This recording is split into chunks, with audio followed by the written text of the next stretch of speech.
Hey, my name is PolishLynx. Welcome to the letter. Let's continue. Let's follow after Rose. That's right, we do so without much thought, finally putting everything in the back of her mind. And it turned out that I don't know what happened. Wasn't she there? While waiting at the mansion, Rebecca overheard a brief conversation between the right couple, their interior designer, and estate agent Rose Cooper. It was discovered afterwards that Isabel had already left a few hours ago. Which we already knew, actually. The entire visit took a whole 24 minutes, and my trip to the mansion, as it turns out, was a useless endeavor in itself. Isabel's no longer there, left shortly before I arrived. Or at least that's what the few staff who saw her assumed.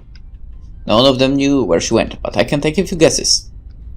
There are only a number of places in luxury she frequents, and while she's never been the complex kind, it doesn't really take a genius to figure it out. Still, it's odd she left on her own. She could have at least waited for Miss Cooper. It would have saved her having to pay the cow's fare twice today. And right after she was told to stay put! I mean, who does that? Oh, sod off! You don't own the road! In the end, all Miss Cooper could give me were a string of apologies for my trouble, and a request to let her know when I find Isabella. The whole affair didn't even last long. I probably spent more time traveling back and forth. Soon enough, I'm weaving my way back to downtown Luxburn, worried sick, and on top of that, maybe a little annoyed. Whether at the unexpected turn of events or at Isabel herself, I'd rather not think about it for it now. Not when I'm already running late for Zachar's field. Besides, I'm perfectly sure that's where I'll find her. As one would expect, people are already gathered at the movie house when I get to it. The small avenue where it's located has been closed off early from any passing traffic to make way for the avid moviegoers who are sure to crowd the venue. You know what bothers me? The fact that Rose has not seen the freaking letter, and yet she kind of had the encounter with that piece of garbage. So this curse is freaking retarded. I have to park almost a street away and walk the remaining distance because of it. Looking for them has taken a while in a crowd this big, but I eventually spot them near the entrance.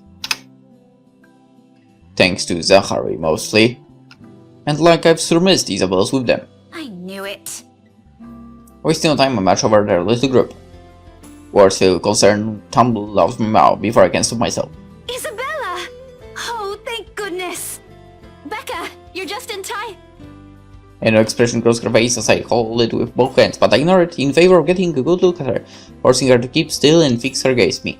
Becca, you're squishing my face. How are you? Are you alright? Why wouldn't I be? There doesn't seem to be any visible injury, nor does she appear to be in pain. Apart from her confused frown at my questions, she looks pretty much like how she would any other day. Even so, you can't really tell those things with her at first glance. Last time she got sick, she never bothered to call anyone, even me, who lives right next door. If I hadn't checked on her then, she probably would have died on her bed with the rest of us none the wiser. It's one thing we laugh about now, but moments like those also teaches you something about person. If anything, it has given me more reason to constantly worry about her. And the moment a familiar name comes up, I know my concerns right now aren't completely baseless. Rose called me earlier. Her expression swiftly changes, and gently as she can, Isabel pushes my hands away. Yet, even before she says anything, I already have a hunch how this whole thing will play out. Oh, no, everything's good. Rose covered for me at work today. That's not what I'm talking about. How's your head? Then and there, the conversation goes down as I've imagined. She dodges my hand when I reach for the back of her head, intending to check the said injury myself. Even makes a show of hiding behind Zachary just to avoid me. Instantly, what's supposed to be a simple inquiry dissolves into a shameless game of tag. shouting and chasing, like none of us can be bothered to act like the full-grown adults we're all supposed to be. Wait, now that I think about it, have I read her profile? Oh yes, I did, okay. Including Ashton. Timeline. I won't put it past Isabella Batash, out of everyone. In fact, if that stupid smirky face tells me anything, he finds this whole mess amusing. Oh, for the love of... Isabella, this isn't a laughing matter. She did look pale when I saw her. Wow, thanks a lot, Ashton, you traitor. I'll get you back for this, just you wait. What? I'm just saying it as it is. If you mentioned this earlier, we wouldn't be having this conversation right now. There's a moment pause. My hand still me there as my attention shifts to Ashton, and the words he leaves hanging between the four of us. He doesn't meet my eye. I don't think he's even aware of what he said. But the meaning in each syllable alone is clear. And they echo. They stink. They burn. I'm sorry. Saw her? Yeah, they arrived together. Bella looked fine to me then. I don't know. Of course. Of course. Why else would Isabel leave on her own after being told to stay put after that little chant about money this morning? Something close to silence falls while I roll over their words, both what's already been said and what's left unspoken. When I do find my voice, it only reeks with nothing but bitter, unpleasant thoughts. Thoughts I quickly stamp out before the surface. Thoughts I hide the best I can, the deepest parts of my mind, get away for no one else to see. Oh, that's good. At least she didn't have to travel alone, right? At least. Good. Yet, Trasamite, the green-eyed monster, easily rears its ugly head. Like it's... What are you talking about? Who has green eyes here? Zachary? Whatever. Like it always does every time his gaze lingers a second later. Every time he smiles in a manner far too gentle, far too sincere, whenever he thinks no one can see. Yeah, okay, that's Zachary. Every time my mind suggests his words mean more than they should. Every small little thing. Despite what he says, despite his tone. Look, you guys.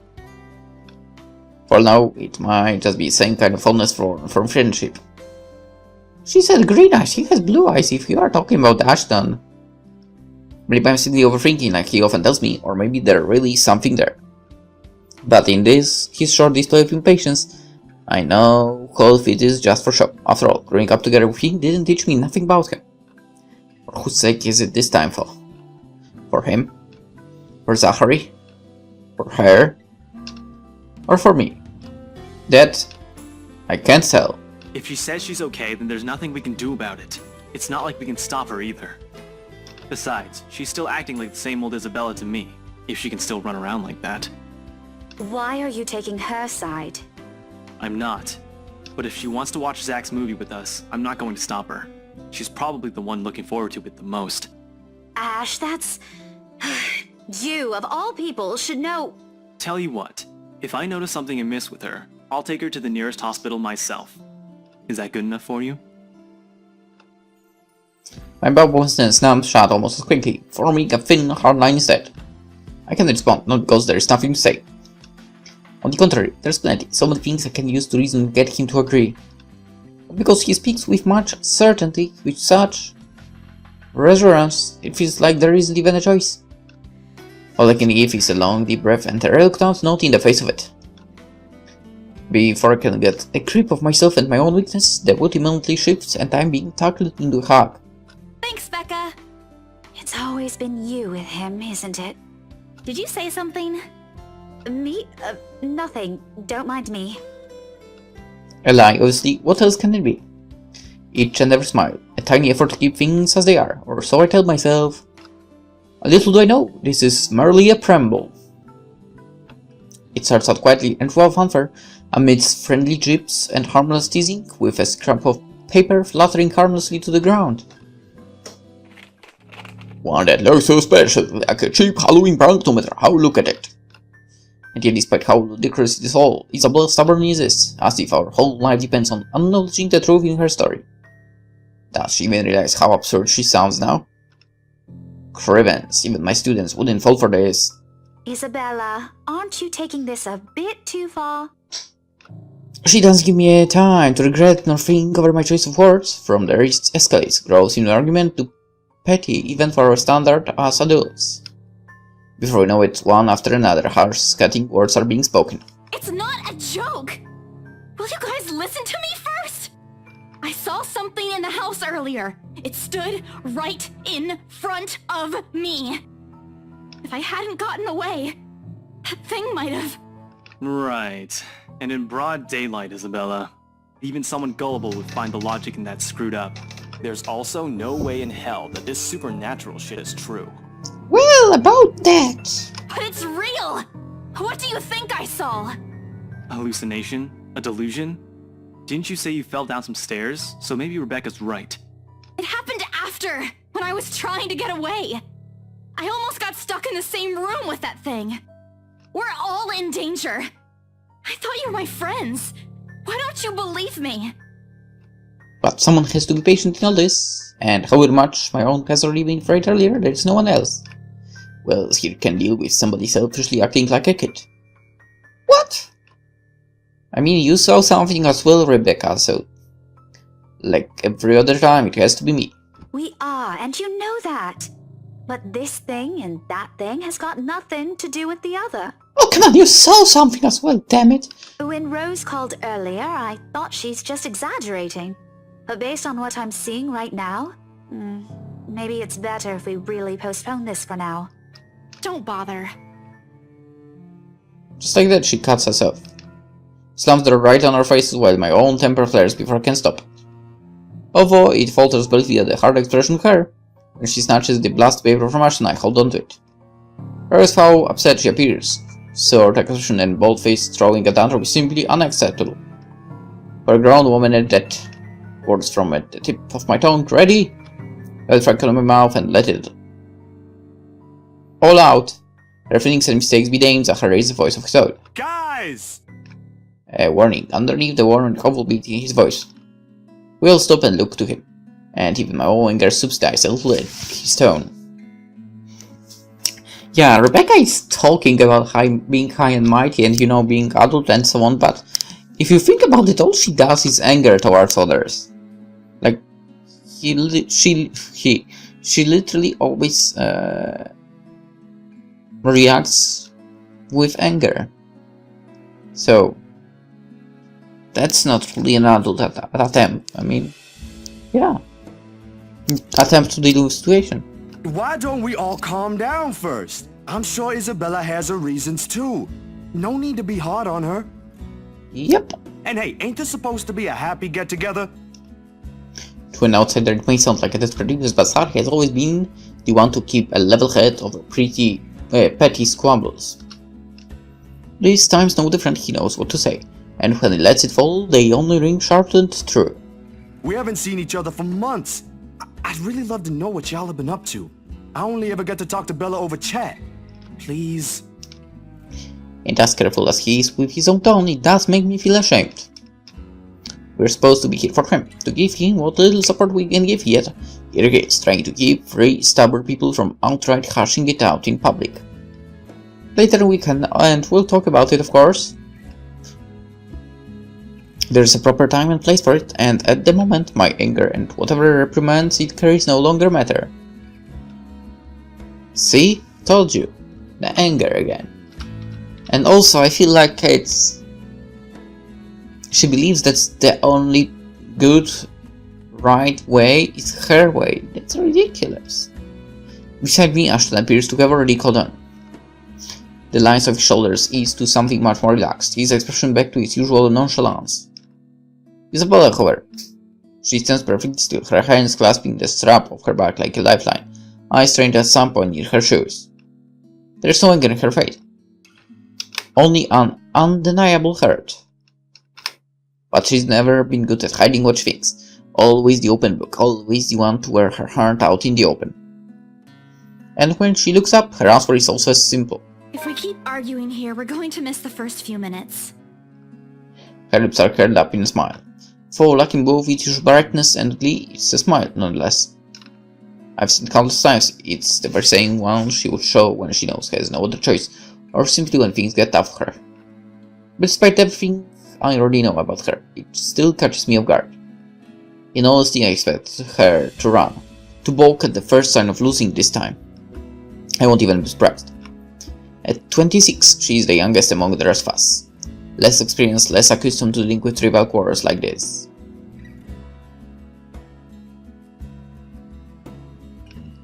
Yet here she is, holding herself and coping with it like how she would with matters concerning her family.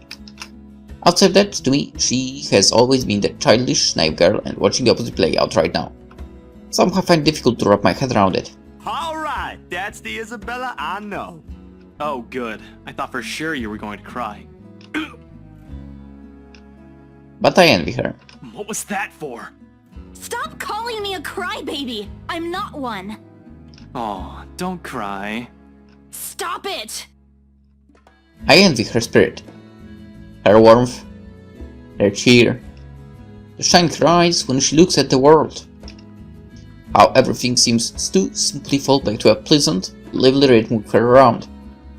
How easily and tightly she fits into our lives, even without bonds only long years could forge, like a lost piece of puzzle despite her jagged edges. Oh, don't even get me started how you will start. If she will start about childhood friends something. Crap. This is bullcrap, okay?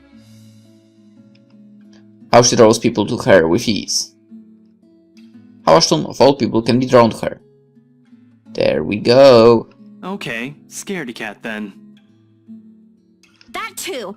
If you repeat that, I swear I'll... Let's just go. I make no effort keeping the bitterness from my tone. I let it seep linger stiffly in the air as I avert my gaze from them. From their playful banter, their friendly teasing remarks, and Ashton's tender, affectionate smiles. All before the stabbing gauges in my heart change to something too painful to bear. It's all in my head is what I'd often tell myself. Yet the way my heart rends at just the sight of them hurts.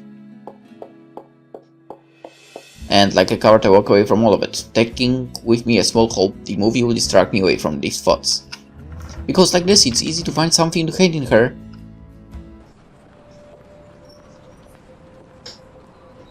No, I won't be starting my bantering about childhood friends again. Like someone believes that it's at an advantage. While most of cases, it's not. Anyway, dusk has already given way tonight when we leave the film test. Unfortunately, it does nothing to improve my mood like I'm hoping. Neither does the muggy air that greets us upon stepping back into the noisy streets. Too busy. Too loud. Too many people taking what little space the sidewalk offers. It forces anyone to bump shoulders with those they barely know, let alone care about. On a normal evening, I probably wouldn't have minded the crowd nor the humid weather. It's not like any of them are bothering anyone.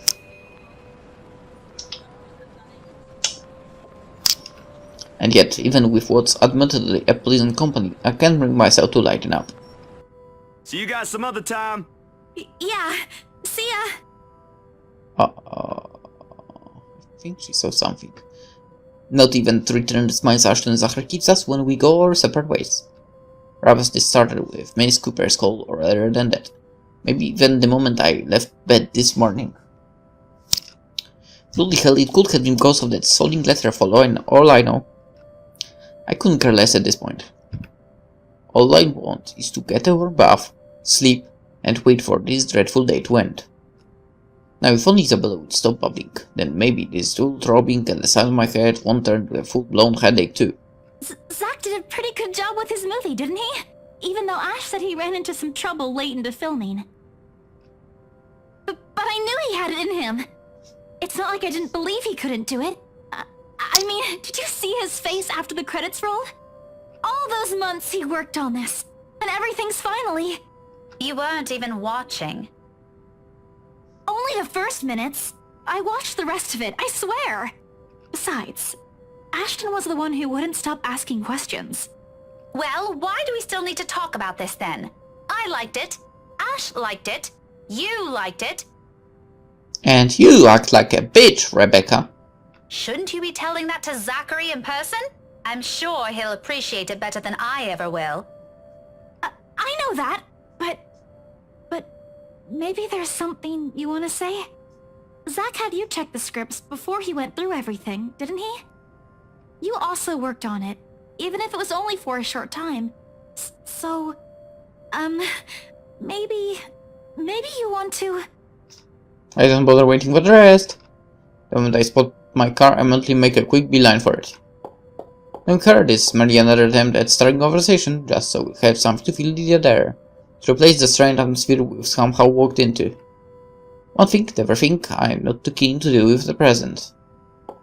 Behind me, Isabel also changes her pace to match mine. Her soft strides growing brisk and uneven in order to catch up. A small part of me half expects she suddenly trip. She's not a clumsy sort, but there are definitely times when she can be the least coordinated person on the planet. Becca, hey! Oh no. Wait for me! And people wonder why I worry. They're not really completely unfounded once you've already grown familiar with her habits. For right now, this is also at the very end of the list of things I want to think about. Sometimes it does become overbearing. Even her voice as she calls after me sounds nothing more than background noise to my ears now. Rebecca, slow down, will you? Your car's not going to leave without us. Honestly, I would in her situation not follow her. I would just go, I would literally just walk home. The sooner we get on the road, the earlier we can get home. Like, seriously, you know what? I don't care about improving her relationship with anyone anymore. It's Friday, in case you didn't notice. I know what day it is, but the traffic's not going to magically disappear, even if we go there right now. I don't want to hear that from you. Didn't you used to complain how horrendous the traffic is back home for you? Yeah? But that doesn't have anything to do with this, Becca. Okay. What do you want to do then? Wait it out? Walk? I just want to go home, Isabella. If you want to stay out here longer, I won't stop you. But leave me out of it. I'm not up for any other foolish excursions tonight. I wasn't thinking about an excursion. I want to go home too.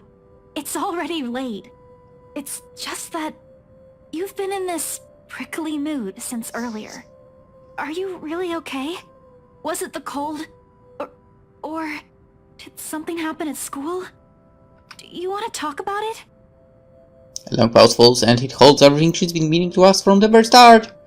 I'm in no mood, but all the same my head stops short of unlocking my car and my grip on the handle tightens. I can feel her eyes boring on me, waiting, hoping patiently for an answer I'd give. She's the same as Zachary, they're bad liars. But when you talk to people like them, if you're not careful, they often leave you with no other choice but to admit the truth, those exact same ones I can't voice. Despite my lack of response, she pushes on, surprisingly. This time her tone is quieter, more tentative than usual. Was it because of the letter? It was a well-meaning question, much like the rest of this talk, yet something in how she says it irks me. If it is, I'm really sorry. I didn't mean to cause a scene. I did see something in the mansion, though. I wasn't lying about that. Wherever she wants to take this, I no longer want to hear a word of it. Not at this minute. Preferably never. Especially when there are already a million other things buzzing and prodding inside my head.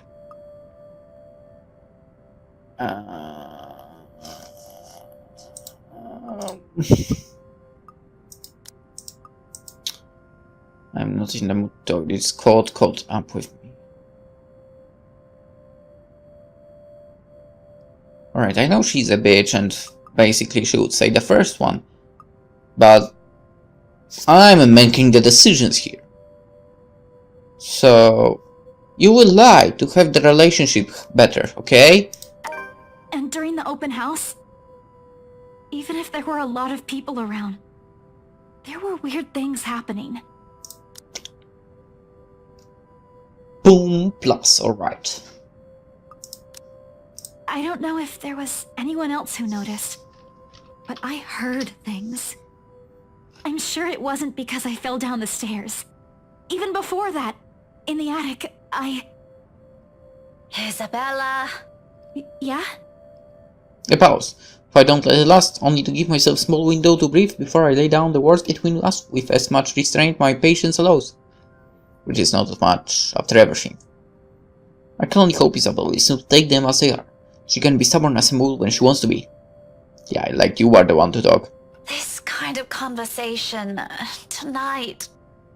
Look, it's been a long day. I think this cold also caught up with me, and I'm really exhausted. Can we talk about this some other time? She blinks, and although disappointment flashes momentarily in her face, she gives me a curt nod. A relief enough for me, perhaps the first time I genuinely feel it today. As unpleasant as this day has been, seeing something go the way I've anticipated takes the edge out of it. Somehow I wish when she gets into her room that freaking ghost appears in her place. I mean, she totally deserves it. Even if lying through my teeth had to go with it. Oh, alright. You should have just said so. I told you you should have taken a full week off.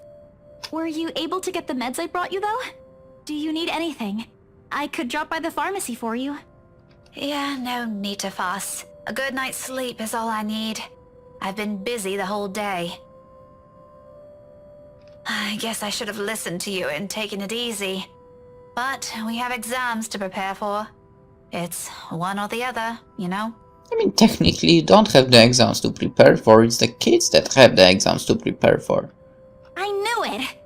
Here I thought you were just upset about something. Even Ash looked a little bit worried about you. It's fine.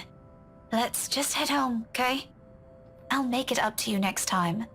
Call me out to lunch or wherever, just... not right now. Okay, but should you be driving? If you want, I can call a taxi for us. You'll hate paying the extra fees, but you'll be able to get some rest on the way home. No, don't call a cab. I can manage driving at least. Just get in the car so we can be on our way. I'm already opening the door and climbing the seat before she can protest. Left with no other choice, she follows inside shortly, albeit with a bit of reluctance. The guilt from this will eat me later, but for now, these little falsehoods are mine to bear and hide under. For now, this is the better choice. Better than pretending she doesn't exist or giving her vague answers. Certainly better than harsh words and outright lashing out at her. I can find a little comfort in that.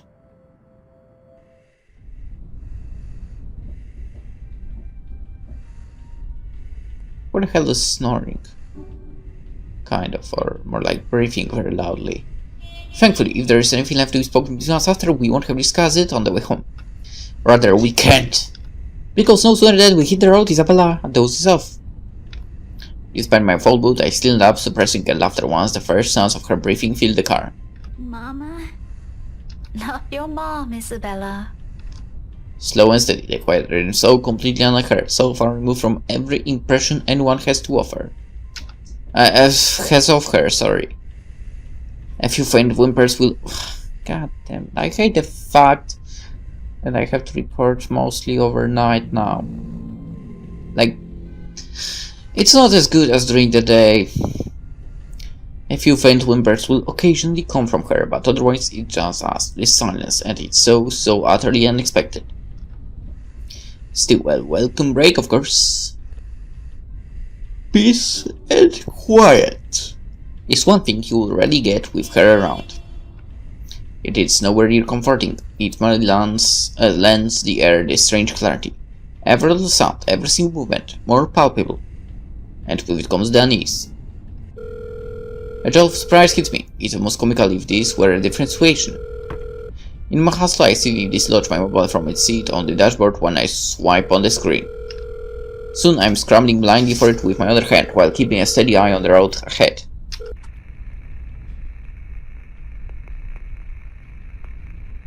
Oh shit, it's that night, isn't it? A voice gargles from the loudspeakers before I can put it back. Although muffled heavily by the surface, I recognize the person on the other line from her cheaper tone alone. Hello? Miss Cooper? Oh, you're still awake. Evening.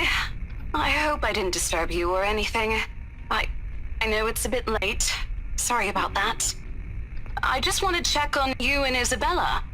That girl's still not answering her mobile. Were you able to meet up with her? Yes. She's with me. We're on our way home. Hello? What was that again? I can't hear you properly. Sorry. Let me just fix this trombone.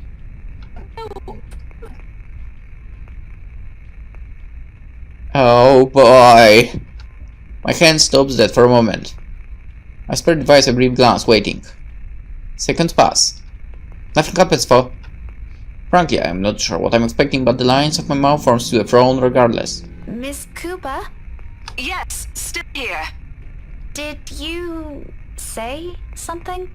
Just that I didn't get the last part. What were you saying again? No, I thought you... Never mind. Must be the signal acting up. Coming in? What? Is everything all right over there? Certainly.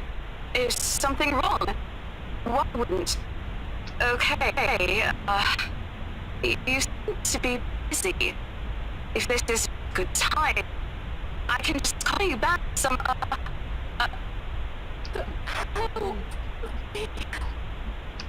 I have to make a conscious effort not to panic right then and there, although my tight hold on the steering wheel tells a different story altogether.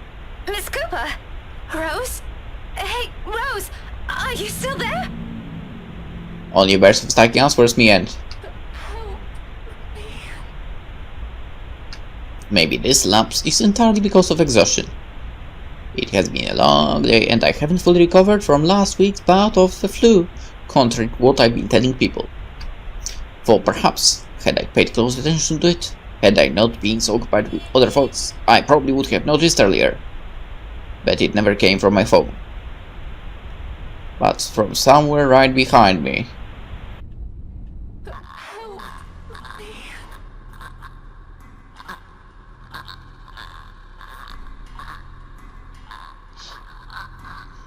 Time slows to a crawl. Alright.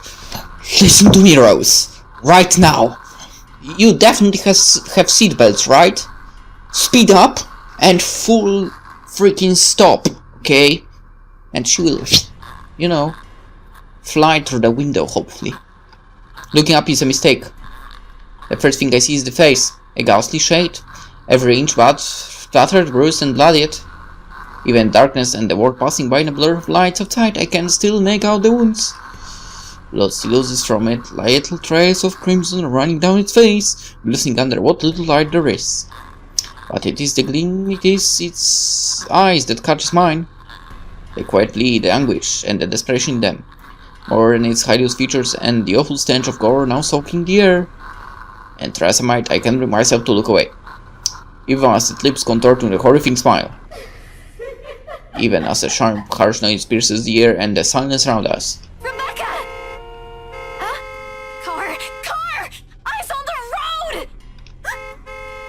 Against everything I've been taught and I've constantly reminded myself, I close my eyes. It's a brief moment. A short vivid cycle muscle memory and instinct completely taking over.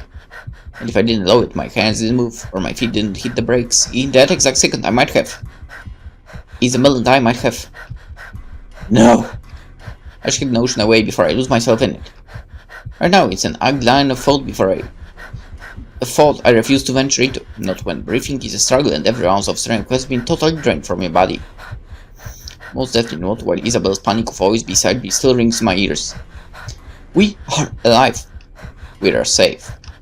That's all that matters. Okay, can you, stop? But it is not her face that I look for when I finally open my eyes. All gone. I expected stains, little tiny marks and creases on the covers to show me where it is sat not a second ago. But whatever it is, it left not a single trace. And full courage is a hard thing to gather at this point. I take what little of it remains in me and turn towards the backseat. Even then, there is none. Or was there really something there in the first place? With how empty it is, I'm beginning to doubt it. This stupid flu again. I need a long rest after this. My hands fall uselessly to my sides.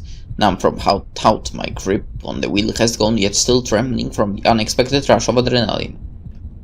Against my ears, my heart still pounds in an erratic rhythm and my breathing hasn't slowed down. But the world has already righted itself without waiting for me. And little by little, second after second, as I sit here motionless, color begins to seep back around me. Along with it are the sounds and voice. No longer the distinct ringing it was earlier. Rebecca? Becca, are you okay? Answer me, will you? You're scaring me. You know what? I think we should just call a taxi since... Can you keep it down? Strange, harsh, and completely unintentional. But with heat prickling at the back of my eyes and the milk throbbing at my temple, I could honestly do with a little silence for now. Keep it down? We almost crashed, Becca. I know what happened. It was a lapse. I'm sorry. A lapse?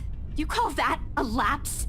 Becca, I really don't want to end up a mangled mess on the side of the road, or a mangled mess anywhere. All I'm asking, if the time ever comes, which I hope isn't right now, is a peaceful death. Give that one to me at least. Not that I'm asking for it, but please. Isabella. Belle, you're overreacting. No, she isn't!